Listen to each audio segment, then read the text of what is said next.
ഇനി നമുക്ക് കേരളവുമായി ബന്ധപ്പെട്ട കുറച്ച് സ്ഥലങ്ങളും അവയുടെ പഴയ പേരുകളും നോക്കാം. കോഴിക്കോട് അറിയപ്പെട്ടിരുന്നത് ത്രിവിക്രമപുരം. കോഴിക്കോട് അറിയപ്പെട്ടിരുന്നത് ത്രിവിക്രമപുരം. സുൽത്താൻ ബത്തേരി അറിയപ്പെട്ടിരുന്നത് ഗണപതി വട്ടം. സുൽത്താൻ ബത്തേരി അറിയപ്പെട്ടിരുന്നത് ഗണപതി വട്ടം. കോട്ടയ്ക്കൽ അറിയപ്പെട്ടിരുന്നത് വെങ്കടക്കോട്ട. കോട്ടയ്ക്കൽ അറിയപ്പെട്ടിരുന്നത് വെങ്കടക്കോട്ട.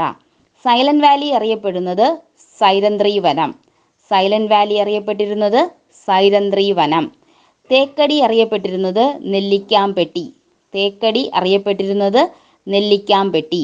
വർക്കല അറിയപ്പെട്ടിരുന്നത് ബലിത. വർക്കല അറിയപ്പെട്ടിരുന്നത് ബലിത. കായംകുളം അറിയപ്പെട്ടിരുന്നത് ഓടനാട്. കായംകുളം അറിയപ്പെട്ടിരുന്നത് ഓടനാട്. കൊല്ലം അറിയപ്പെട്ടിരുന്നത് തേൻവഞ്ചി. കൊല്ലം അറിയപ്പെട്ടിരുന്നത് തേൻവഞ്ചി. കൊടുങ്ങല്ലൂർ അറിയപ്പെട്ടിരുന്നത് മുസിരിസ്. കൊടുങ്ങല്ലൂർ അറിയപ്പെട്ടിരുന്നത് മുസിരിസ്. ചിറയൻകീഴ് അറിയപ്പെട്ടിരുന്നത് മകിഴ ശിഖാമണി നല്ലൂർ. ചിറയൻകീഴ് അറിയപ്പെട്ടിരുന്നത് മകിഴ ശിഖാമണി നല്ലൂർ. അങ്ങാടിപ്പുറം അറിയപ്പെട്ടിരുന്നത് വള്ളുവ നഗരം. അങ്ങാടിപ്പുറം അറിയപ്പെട്ടിരുന്നത് വള്ളുവ നഗരം. ചേർത്തല അറിയപ്പെട്ടിരുന്നത് കാരപ്പുറം. ചേർത്തല അറിയപ്പെട്ടിരുന്നത് കാരപ്പുറം. എറണാകുളം അറിയപ്പെട്ടിരുന്നത് ഋഷിനാഗക്കുളം. എറണാകുളം അറിയപ്പെട്ടിരുന്നത് ഋഷിനാഗക്കുളം.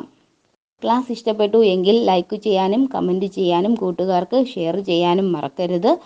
ക്ലാസ് കേട്ടിരുന്ന എല്ലാവർക്കും നന്ദി.